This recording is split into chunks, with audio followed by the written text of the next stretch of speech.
আশা করি তোমরা সবাই ভালো আছো। তোমাদের বার্ষিক পরীক্ষা 2024-এর নবম শ্রেণীর বাংলা প্রশ্নটি মডেল প্রশ্ন এখান থেকে তোমাদেরকে সাজেশন আকারে আমি দিচ্ছি। যেগুলো তোমাদেরকে সাজেশন দিচ্ছি এগুলো পড়লে আশা করি তোমরা কমন পাবে ইনশাল্লাহ। তো দেখো, তোমরা এদিক সেদিক না করে বা তোমাদের তো না লিখে তোমরা যেগুলো প্রশ্ন দিচ্ছি তোমরা খুব ভালোভাবেই পড়বে। যারা চ্যানেলটি এখনো সাবস্ক্রাইব করো নাই, এখনই চ্যানেলটি সাবস্ক্রাইব করে দাও। যদি আমার এই ভিডিওগুলো তোমাদের কোনো উপকারে আসে, তোমাদের কাছে দাবি থাকবে অবশ্যই তোমরা চ্যানেলটি সাবস্ক্রাইব করে দিবে। তো প্রথমেই দেখো, তোমাদের বাংলা নবম শ্রেণীর দেখতেই পাচ্ছ তোমরা। পৃষ্ঠা নাম্বারটাও দেখো, আমি তোমাদেরকে মার্ক করে দিচ্ছি। 156 নম্বর পৃষ্ঠা। তোমাদের গাইডের নাম হচ্ছে বার্ষিক পরীক্ষার চূড়ান্ত প্রস্তুতি। বার্ষিক পরীক্ষা চূড়ান্ত প্রস্তুতি গাইড 156 নম্বর পৃষ্ঠা। দেখো, model test 1, 1 number model test. তোমাদের একটা বা দুইটা মডেল টেস্ট থেকেই আমি তোমাদেরকে সাজেশন দিচ্ছি। দেখো, আচ্ছা, তো আমি তোমাদের নৈবেত্তিক বা বহু নির্বাচনী যেগুলো আছে সেগুলোর উত্তর বলে দেব এবং এক কথায় প্রশ্ন যেগুলো এগুলোর উত্তর বলে দেওয়ার চেষ্টা করব। তো সেজন্য তোমরা ভিডিওটি স্কিপ না করে না টেনে সম্পূর্ণ ভিডিওটি দেখবে এবং কমেন্টে তোমাদের কোনো মন্তব্য থাকলে সেটিও জানাবে। তো সেজন্য তোমাদের দেখো, রচনামূলক অংশ 75, এখান থেকে তোমাদের এই প্রশ্নটা পড়বে তোমরা, এক কথায় উত্তর। আচ্ছা, এগুলো উত্তর বলে দেওয়ার চেষ্টা করবো, তাই পরে এগুলো দেখাই দিচ্ছি। তোমরা এখান থেকে দেখো, যে কোনো 3টি প্রশ্নের উত্তর দাও, দৃশ্যপটবিহীন 3টি প্রশ্নের উত্তর দাও। এখান থেকে 1 নম্বর প্রশ্নটা পড়বে। তোমাদের মাদ্রাসায় কোনো ক্যান্টিন না থাকার কারণে শিক্ষার্থীরা বাহিরের অস্বাস্থ্যকর খাবার খেয়ে অসুস্থ হয়ে পড়ছে। এখন শ্রেণী শিক্ষকের পরামর্শ অনুযায়ী ক্যান্টিনের অভাব দূর করতে ক্যান্টিন স্থাপনের জন্য অধ্যক্ষ বরাবর একটি আবেদনপত্র লেখো। প্রশ্নটা পড়বে। তারপরে দেখো 157 পৃষ্ঠা। 157 পৃষ্ঠার 13 নম্বর প্রশ্নটা পড়বে। নিচের আঞ্চলিক বাক্যগুলোর প্রমিত রূপ লেখো। আমি যুদ্ধে গিলাম কেন, আমি ফিরে আইছি মা, সব বাড়ি পোড়ানো দিছি, তোর জন্যি মরিনি, তালি গেইলি কেন, পড়বে। তারপরে এখানে দেখো, তোমাদের দৃশ্যপট নির্ভর প্রশ্ন। দৃশ্যপট নির্ভর প্রশ্ন 17 নম্বরটা পড়বে একই পৃষ্ঠার। ইরিশ আসর জমাইতে অদ্বিতীয়, তাই সর্বত্রই তাহার খাতির, মামাও তাহাকে পাইলে ছাড়িতে চান না, কথাটা তার বৈঠকে উঠিল। মেয়ের চেয়ে মেয়ের বাপের খবরটাই তাহার কাছে গুরুতর। বাপের অবস্থা তিনি যেমনটি চান তেমনি। এককালে ইহাদের বংশে লক্ষ্মীর মঙ্গল ভরা ছিল, এখন তাহা শূন্য বলিলেই হয়। অথচ তলায় সামান্য কিছু বাকি আছে। দেশে বংশ মর্যাদা রাখিয়া চলা সহজ নয় বলিয়া ইনি পশ্চিমে গিয়া ব্যাস করিতেন। ক, উপরের গল্পাংশটি প্রমিত ভাষায় রূপান্তর করো। খ হচ্ছে, উপরের গল্পাংশটির ভাষারীতির বৈশিষ্ট্য তোমার পঠিত কোন গল্পের ভাষারীতির সঙ্গে সাদৃশ্যপূর্ণ। তারপরে দেখো, একই পৃষ্ঠা 157 পৃষ্ঠা থেকে 20 নাম্বার প্রশ্নটা পড়বে। নিচের কবিতাংশটি পড়ে সংশ্লিষ্ট প্রশ্নের উত্তর দাও, এটা পড়বে। সব সাধকের বড় সাধক আমার দেশের চাষা, দেশ মাতারই মুক্তিকামী, দেশের সেজে আসা। এই উদ্দীপকটার আলোকে প্রশ্ন হচ্ছে, উল্লিখিত কবিতাংশটি পল্লিমা কবিতার কোন ভাবের সাথে সঙ্গতিপূর্ণ ব্যাখ্যা করো। আর খ হচ্ছে, উল্লিখিত কবিতাংশের চাষা এবং পল্লিমা কবিতার কৃষক ভায়া যেন একে অপরের প্রতীক রূপ, মন্তব্যটির যৌক্তিক বিশ্লেষণ করো, এটা পড়বে। তারপরে 22 নাম্বারটি দেখো। একদা একটি ঘন সবুজ বনে বাস করত অসংখ্য প্রাণী। বনের গাছগুলো ছিল বিশাল, তাদের শিকড় মাটির গভীরে এমন ভাবে জড়িয়েছিল যেন তারা পৃথিবীর হৃদয়কে ধরে রেখেছে। প্রশ্ন হচ্ছে, ক, উপরের অনুচ্ছেদটির মধ্যে অলিখিত উপাখ্যান গল্পের যেসব বৈশিষ্ট্য বিদ্যমান সেগুলো ব্যাখ্যা করো। খ হচ্ছে, উপরের অনুচ্ছেদটি তোমার পাঠ্য অলিখিত উপাখ্যান গল্পের বক্তব্যেরই সংক্ষিপ্তভাবে ধারণ করছে, মন্তব্যটির আলোচনা করো, এটা সুন্দর করে পড়বে। আর তারপরে 158 পৃষ্ঠা দেখো, 2 নম্বর মডেল টেস্ট 2, 158 পৃষ্ঠা। আচ্ছা, এগুলো তোমাদেরকে আমি এগুলো উত্তর বলে দেবো, তাই পরে দেখাই দিচ্ছি। রচনামূলক প্রশ্ন মানসম্মত, এটা পড়বে তোমরা। এগুলো একটু দেখবা, একটু ভালো করে পড়বে, একটু ভালো করে পড়ে। রচনামূলক মানসম্মত সংক্ষিপ্ত প্রশ্নের উত্তর 20টি, এগুলো একটু ভালো করে পড়বে তোমরা। আচ্ছা, তারপরে দেখো, তোমাদের নৈবেত্তিকগুলো আমি পরে বলে দিচ্ছি। তারপরে 159 পৃষ্ঠা দেখো, 3টি প্রশ্নের উত্তর দাও। এখানে 12 নম্বরটা পড়বে। শব্দ কাকে বলে, শব্দের শ্রেণী বিভাগগুলো আলোচনা করো। 13 নম্বর পড়বে। মনে করো তুমি রতন, একটি দৈনিক পত্রিকার নিজস্ব প্রতিবেদক। তোমার এলাকার কোনো বিদ্যালয়ে জাতীয় দিবস উদযাপন উপলক্ষে একটি প্রতিবেদন তৈরি করো, পড়বে।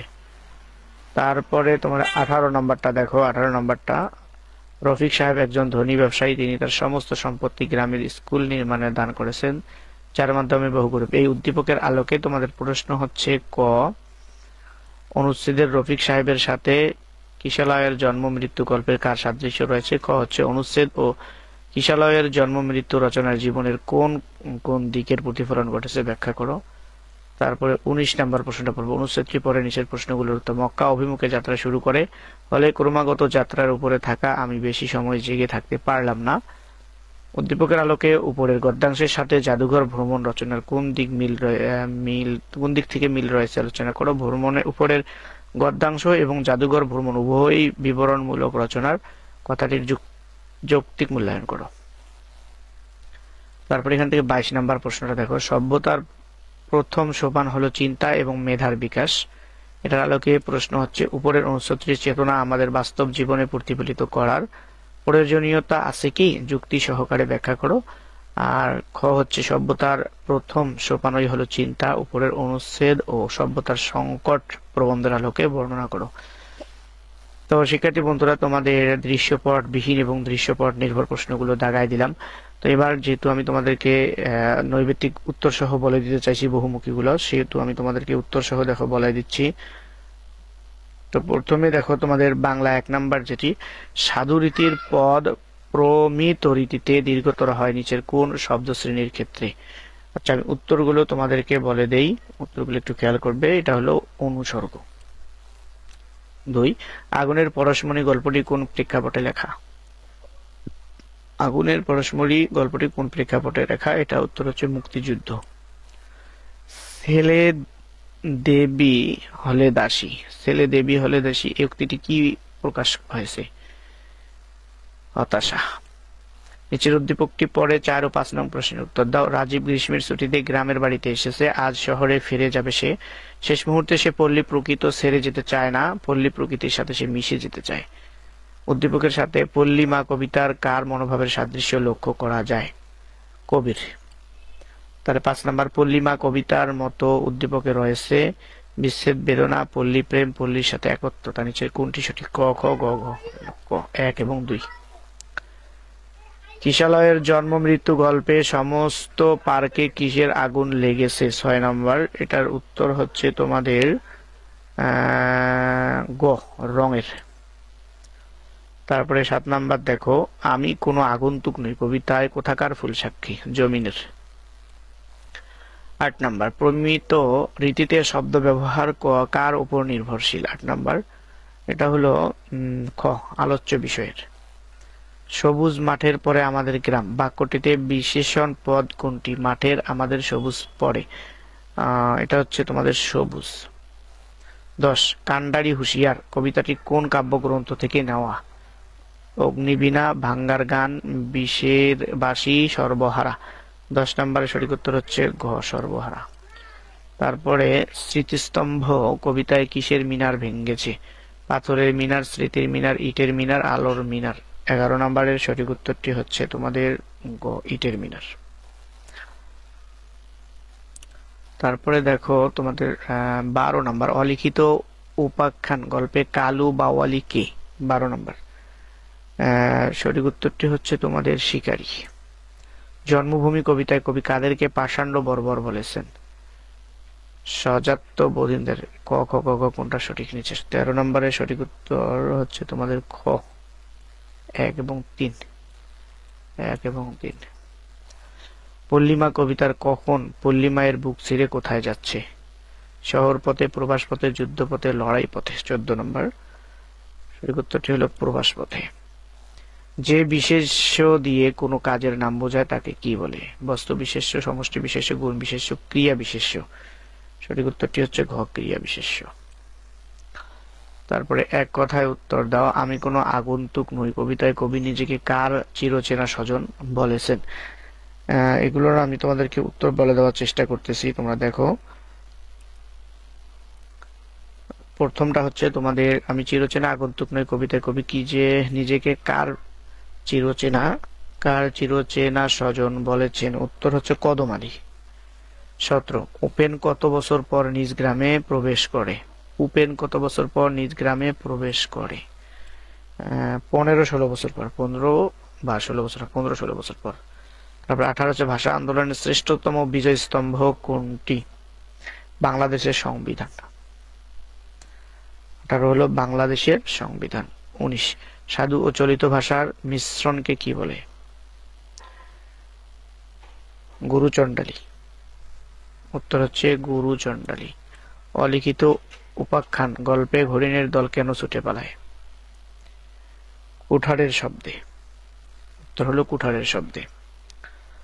তারপরে 20 বাক্যে যাকে উদ্দেশ্য করে কিছু বলা হয় তাকে কি বলা? কি বলে? বাক্যে যাকে উদ্দেশ্য করে কি বলা হয় তাকে? উত্তর হচ্ছে উদ্দেশ্য। 22 মনের নানা ভাব বা আবেগ প্রকাশ পায় কোন পদের সাহায্যে? আবেগ। 23 স্বরবৃত্ত ছন্দের এক একটি পর্ব কত মাত্রার হয়? 4। উত্তর হলো 4 মাত্রার।